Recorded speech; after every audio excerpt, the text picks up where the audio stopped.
And we are back with Dr. Stephen Bokshan with Cone Health Ortho Care, talking about sports injury prevention for all ages and activities. We've talked about what you should do if you're trying to warm up for pickleball or golf or tennis or any of that kind of stuff. Let's talk about what happens when you are sore with any kind of sports activity that might happen. So how can we differentiate between soreness that really can be treated at home and then like a real more serious injury? Great question. So sharp pain that does not go away, gnawing, achings, things that wake you up at night, those need to be seen by your doc. Soreness, so what I mean is more kind of subtle soreness, a little bit of, discomfort, but not pain. That's something you can keep an eye on for a couple days and just do some treatments. All right, well, let's talk about that. Let's talk about the at-home treatments that people can try that will give them some relief. Absolutely. So our old friend rest, ice, compression, and elevation. Nowadays, there are lots of interesting ways to get those things done. In terms of ice, you can consider buying a cryotherapy machine if you want to be a little bit more advanced than the old school cold pack. Compressive wraps, sleeves, things like that are really helpful for sore muscles. Heating packs, all of those things go a long way. All right, and when do you know when you should use ice versus when you should use heat? Yeah, it's a really good question. So, think of a muscle as kind of a living and breathing thing. So heat tends to loosen it up. Cold tends to get it a little bit tighter. So you're obviously not going to want to apply any type of cold therapy before you want to get going for an exercise. So cold is for after exercise when you really need to cool down the muscles and take down the inflammation. Heat is really for those sore muscles that may be knotted up, that are fatigued, maybe overused. That's when you want to get heat on, when you want to get them nice and loose. What about those like disposable heating pads or muscle rubs? Yeah, muscle rubs are amazing. So BioFreeze, Icy Hot, there's plenty of Tiger Balm. There's plenty of different preparations for that. If you ever have a question about which one might be right for you, our friendly therapists at any of your Cone Health pharmacies will be more than happy to explain them to you. But yeah, those are great topical applications for sore muscles.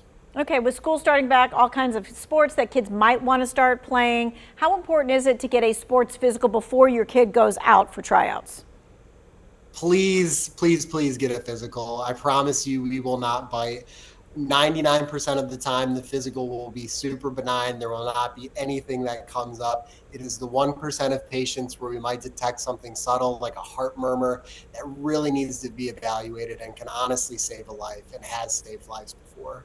All right, and we're talking about kids because they change and grow and this, that, and the other. Adults, we think we know our bodies, right? Do we really need to go to a physician, or when would we need to go to a physician if we wanted to start some kind of new activity? I think the reality is most adults are already seeing their GP or primary care doc about once a year. And I think that appointment is more than adequate. I mean, if you feel like you have a nagging muscle ache or something that won't quite go away, or even an injury that you haven't been evaluated for, I think that would be a good time to see a musculoskeletal specialist. But aside from that, I think a visit with your primary care is more than adequate. All right, we got about a minute left or so, so this is your chance for like all your final thoughts on what do you want to make sure that we all take home? I would just say that motion is medicine. Stay active, keep moving. Doctors are meant to help you to do so. Doctors are not supposed to tell you to stop moving. So when in doubt, come see your local friendly orthopedic surgeon, but please just keep moving and keep being active. It will make all the difference and provide just for a graceful kind of aging process. And it's okay if you're not, I think when people think, oh, I have to get active, they think, okay, I have to walk 5 miles today. And that's not where you have to start. To be honest with you, that's one of the biggest complaints I see from friends, family, patients is just, hey, I tried to overdo it and all of a sudden I have 10 new things that hurt. The reality is that some exercise is better than no exercise. A walk 2 minutes on the treadmill is a great place to start. And it's nothing that you need to feel bad or ashamed about. When I see any of my patients at the gym here at my building, I give them a high five and I say, hey, keep it up, because that's pretty impressive. Nice. All right. Thank you so much for your time and expertise. Maybe you need to send this to someone that you know, a family member. This is going to be in the To Your Wellbeing section of our website.